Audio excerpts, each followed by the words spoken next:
All right. Here we go. The new respects. How y'all doing? What's going on? Doing Good. Let's good. go. I mentioned just now before we just hopped on how excited I am to be just having this conversation with you. And I mentioned it before, and I'll say it again. Just I think that you all are incredibly blessed with an amazing amount of talent, and so to be able to jump on and hear what's going on in your lives, get to know you a little bit better, to hear where you're going, is exciting for me. So just thank y'all again. It's super gracious of you to jump on hitting the road with me, and I appreciate it.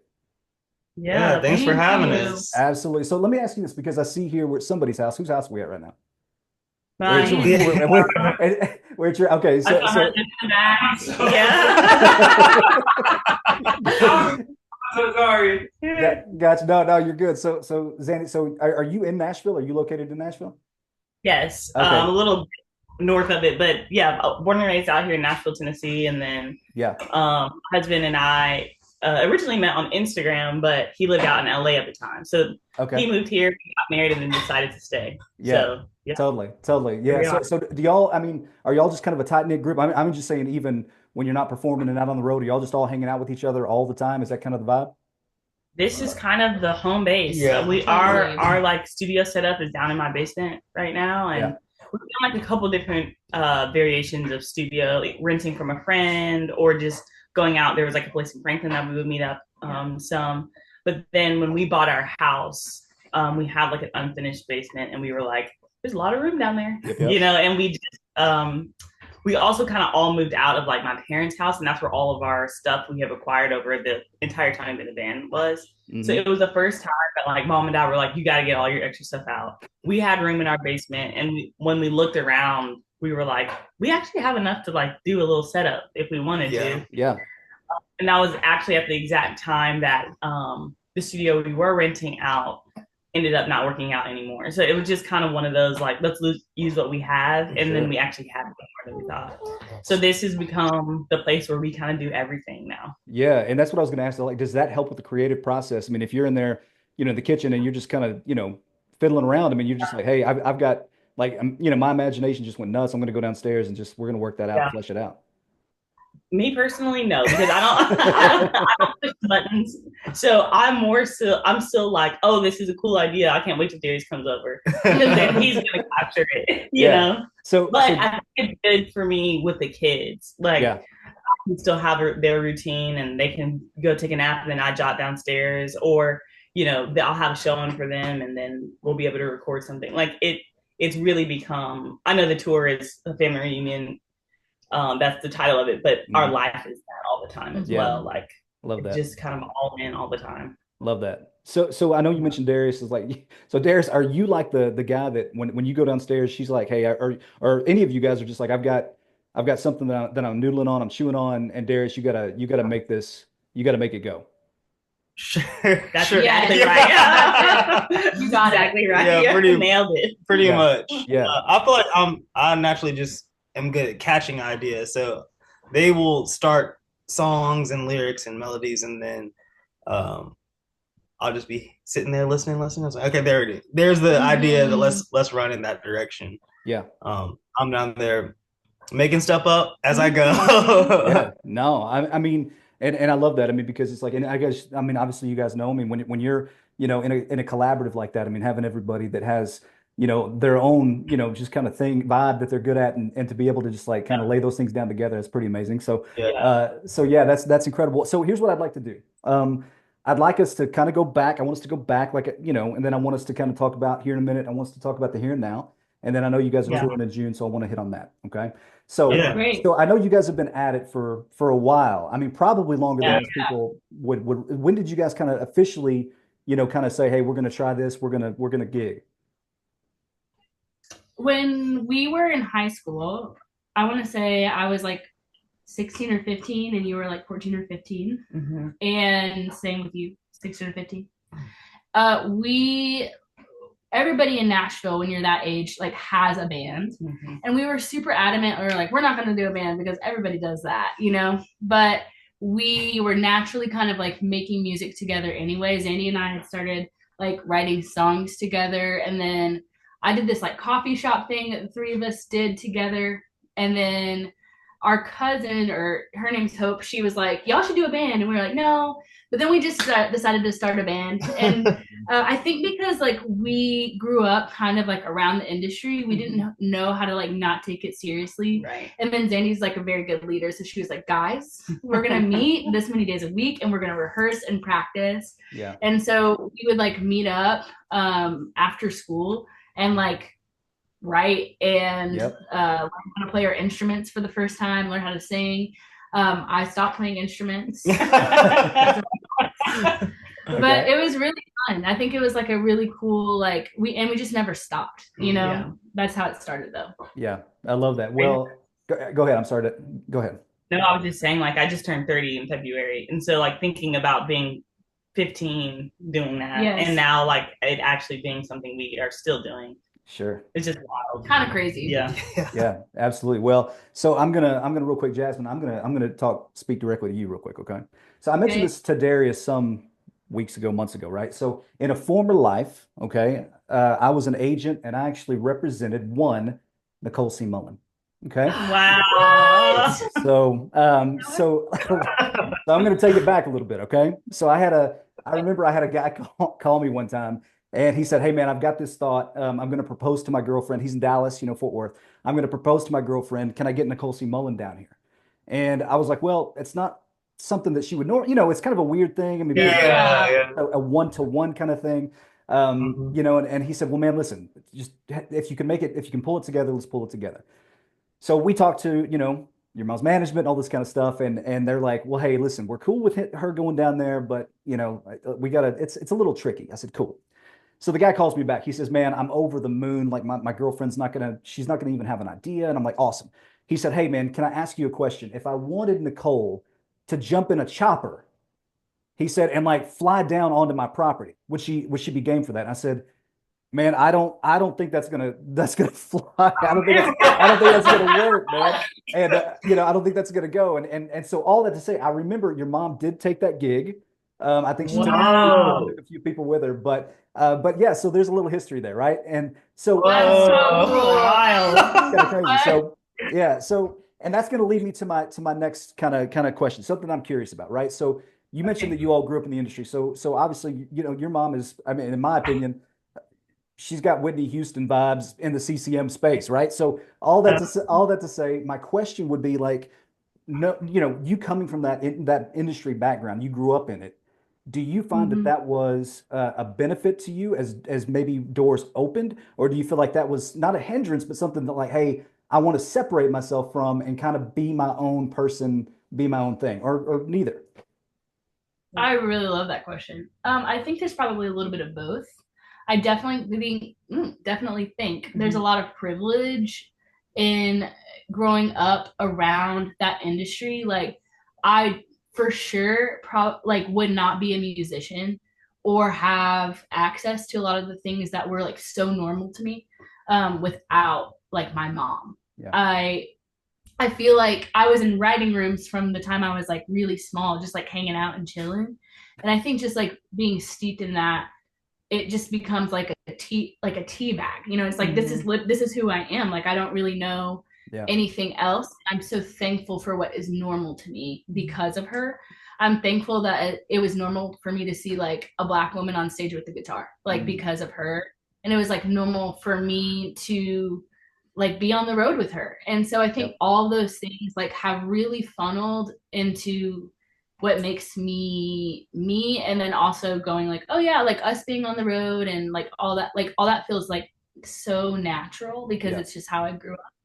I think when we first started the band, there was so much of me that was like, Mom and Dad, no, I am me, and you will not tell, and I think that's so natural and probably a little bit healthy because I needed to know, like, who is Jasmine, the musician, apart from David and Nicole? Like, who is the New Respects, like, apart from this thing that I was steeped in, like, and so it's been really special where I feel like now I get to have conversations with my parents and be like, okay, like, tell me about this. Like, what do you think about this?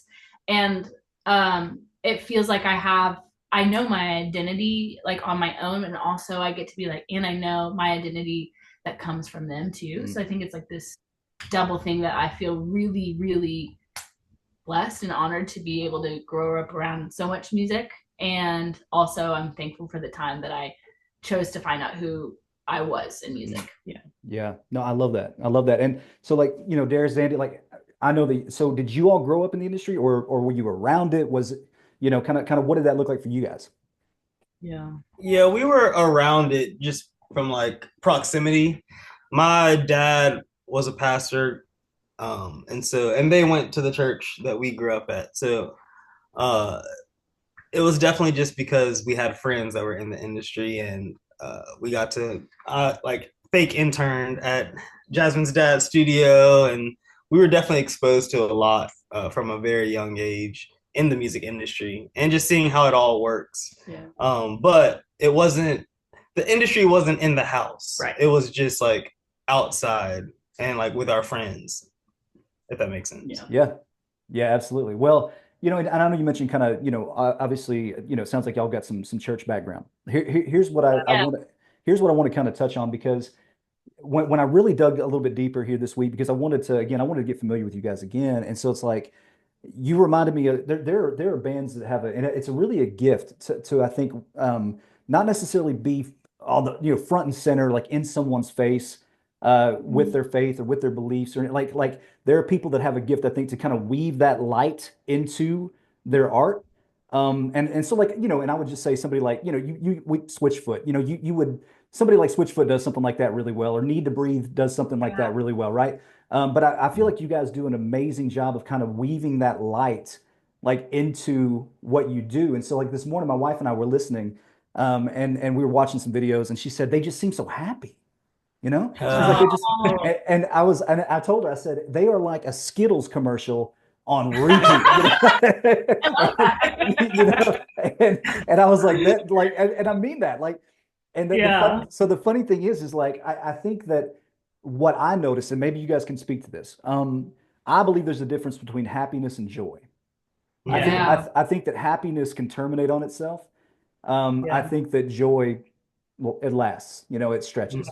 So can you guys speak to that as far as the creative process, how that travels with you when you go out on the road? How does that where does that joy come from? And I mean, is it something you feel like is evident in the music and the art you try to create? Yeah.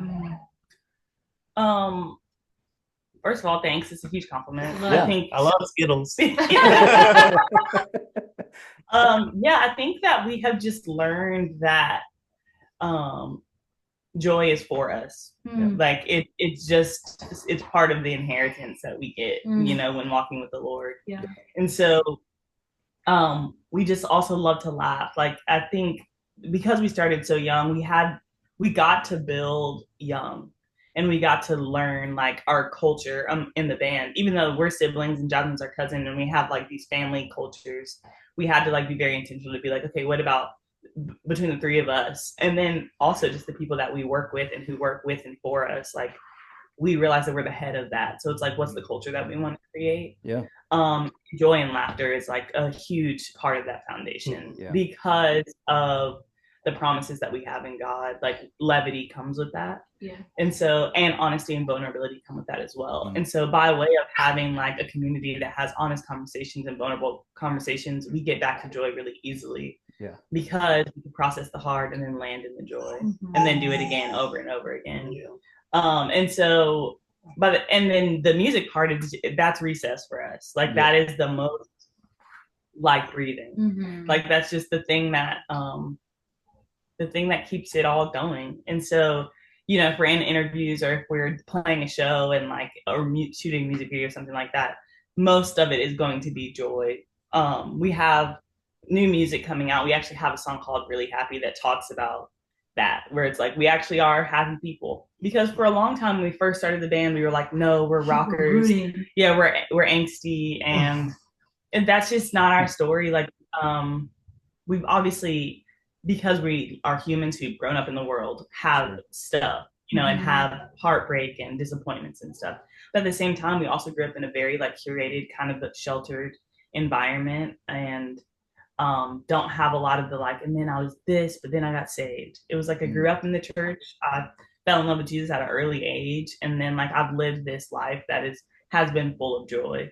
And what I used to think that was like, you don't really have a testimony kind of a thing, but now I'm like, it's a huge testimony in a world that breaks the heart of babies. Like, to have a heart that's put together as an adult is like so rare, and the testament of the goodness of God. So there's a lot to be happy about, and there's a lot of joy in our hearts. Therefore, it just kind of overflows into the music and to the creative process. That's a very sweet answer. That's awesome. And so here's what I'd like to do too. I'm going to give you a metaphor. It's going to be the only metaphor I promise this entire time. Because I mean, I'm a metaphor guy, right? So it's like, so my wife and I, like, I didn't drink. I'm not a big alcohol guy, but I didn't drink, really wine until I met my wife, right? She's on the other side of the wall. She probably hears this, and she thinks that I'm she thinks that I'm probably misrepresenting her. But so if you've ever drank wine, or you can kind of get a little snobby with it, where you're just like, you smell it, and you're just like, oh man, I smell cherry notes, or you're just kind of like, I'm getting a mocha vibe, and then you look on the label and you're like, not even close. And and so all that to say, it's like, I think that sometimes as we are music listeners, right? I think that sometimes you can say, hey, I hear this, I hear that, and you can still probably miss the mark. I would be curious. I want to tell you guys, so in listening to your stuff, I'm going to name 3 or 4 artists, okay? And you're going to be like, dude, I don't get that at all. Like, I don't know where you're getting that. I'm so excited. Okay, so I'm going to start with like St. Paul and the Broken Bones a little bit, okay? Just a little bit. Okay. There's a little, and that's kind of a soulful vibe. Like, it's a cool vibe. I'm going to go ahead and mention, because I wrote it down here, the Black Keys. For some reason, there's like this under kind of like the guitar heavy stuff. Like, I really dig that kind of stuff. Yeah. I'm going to mention Pharrell Williams, I think, is some where I'm just like, okay. And then the last one is I hear a little Toby Mac, just a little bit. Okay. Interesting. And again, you guys I'm looking at the label with you, and you're like, what? But like, but one thing that I noticed as I kind of went through and listened to your catalog is like you mentioned kind of the moody, broody stuff, like, and then there's but I can see that like there's different kind of depths to what you were doing, right? Especially like early on. There's definitely different kind of depth to it, I guess. And so in that depth, I think that sometimes, and I've mentioned this on another podcast with somebody else, I think that as music listeners, we can almost try to dictate what the artist creates. It's like it's like, I need you to sound like this because that's where I'm most comfortable. And so with you guys, like, as you're creating music in the here and now, and we talked about it a little bit before we hit play here. It's been a minute since you guys have made a full-length record, right? Like, when was the last time you made a full-length record? 2018. Yeah, 2018. Okay. Gotcha. And so what are the plans for new music? And do you feel like you're about to stretch yourselves out wide and make something completely different and unique from maybe what you've done in the past? Or like, hey, it's going to stay pretty much on brand. Like, what do you think that's going to kind of sound like, look like?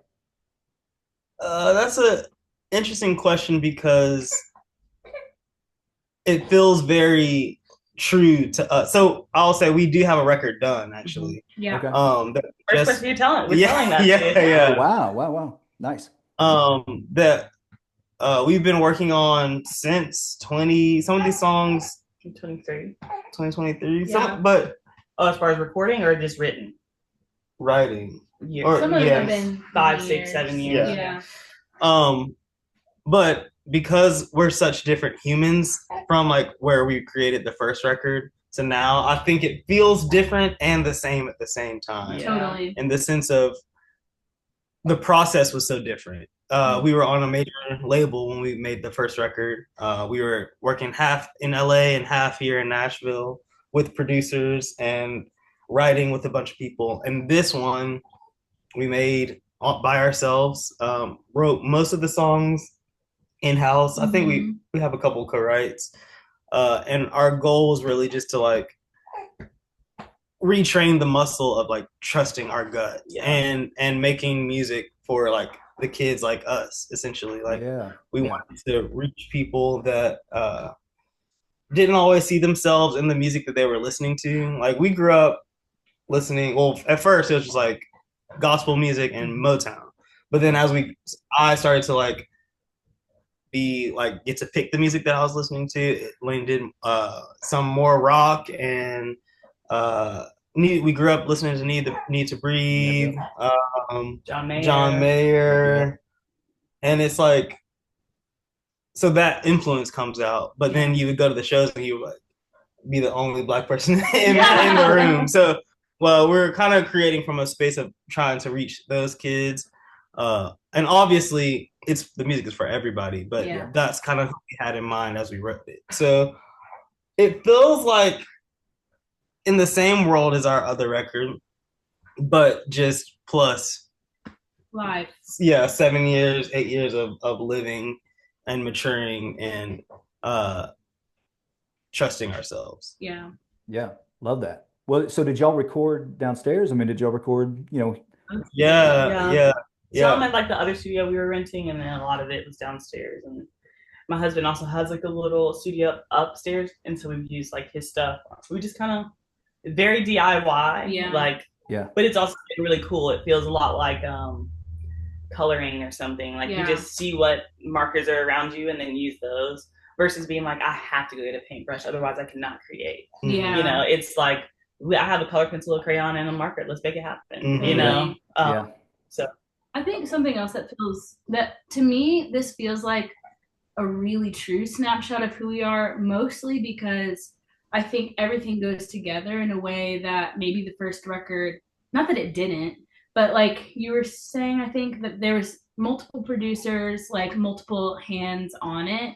And so I think it sounded like us, but it sounded like somebody styling us. Mm-hmm. And this feels like Darius produced all of it. So it feels like us wearing our own clothes in a way. Yeah. And it's like, oh yeah, like this is all us. So to me, it feels like one long story, really congruent. And that feels nice too. Yeah.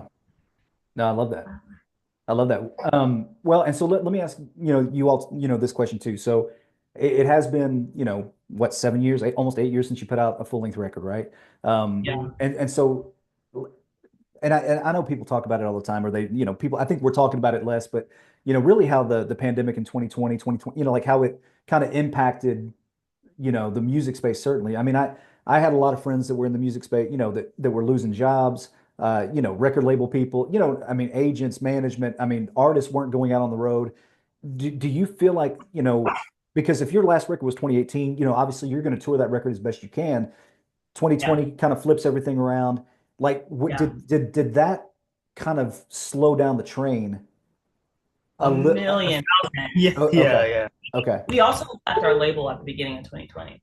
So it was the first time. I was 19 when we got signed, and most I should say, just the stories that we heard, at least in Nashville, like by the time you're signed, you've done the band thing for a couple of years at least, and you figured out what to do, what not to do as an indie. Then when you go to a major, you're like, okay, they can do this for us. Like, we had no history. It was just, we played 2 shows, we got signed off of one of them, and then we were signed for 5 years. So in 2020, when the world flipped upside down, we also, before the pandemic was around like March-ish, January is when we left the label. So we were like, okay, let's figure it out. And then we had booked our biggest touring year yet. And one by one, shows just started dropping. Bushman money started dropping. And, everybody be inside for 2 weeks, which turned into pretty much a year of, being isolated. And so having to learn the band in a new way at the same time we were going through like a pandemic, like, was wild. Yeah. And then social media became a thing. And I remember we used to just play gestures with people on Instagram Live and have people come in and just figure out a way to connect. And I think that has, our heart with the music has always been like, the music is just a vehicle to get to the people. Sure. It's not even like really the main thing in and of itself.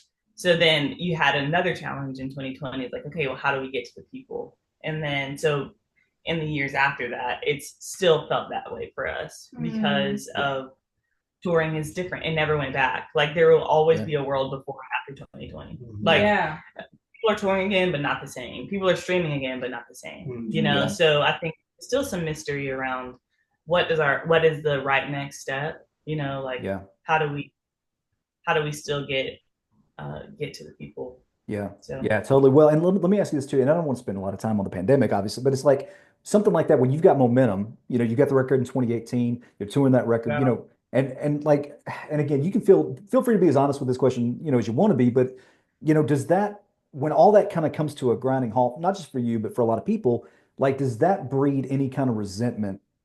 Like, man, like we were like, we felt like we were, kind of, Yeah. we had some rocket fuel and we were headed that way, Yeah. and then kind of reality had other plans, kind of thing. Like, I mean, did that breed resentment, or were you like, man, we're at peace with this either way? Like, what did that look like for you guys? But do y'all feel resentment? I wouldn't say resentment per se, because it was just like such a global thing that nobody had Right. seen in years, and it was just so foreign. Um, because we were all going through it together too. So it's like every musician was like, "What are we gonna do?" Yeah. Like, Totally. it wasn't just like this affected just our group Sure. somehow, which I think that would feel a little bit like, "Hey, Right. because everybody was like, okay, I guess we're live streaming concerts. Let me Yeah. figure out how to do Yeah. that. Okay, Super weird. Yeah. maybe all making records now. Yeah. And yeah. We also were pivoting already. Totally. Like 2020, we were already in a season where we again had just left the label. My sister was in the band for a while, but then she started having kids and ended up leaving the band. So we were restructuring already. I think in 2021, the end of 21, maybe beginning of 22, when we started touring again, had it stopped in that season, I think it would have felt more dramatic than it did when it did. We were already home. Yeah. Like in hopes of leaving, but didn't have like a ton of clear vision at the time. Yeah, and and it's I think what I love about talking to you guys right now is just seeing, number one, how tight knit you are, and that you stuck it out, right? Like, difficulties, they come and go, but y'all are making new music and you're pushing forward. And so, like, one thing that I'm kind of curious about, because I was looking, obviously, and I know that I chatted with Darius just a little bit, but it looks like you guys, and correct me if I'm wrong, and you may be in some other markets, but it looks like starting June 20th, you're going to be in Atlanta, you're going to be in Virginia, so it looks like you've got an East Coast run as you go to New York, then Illinois, Indiana, and then back to Nashville. Does that sound about right? Yeah.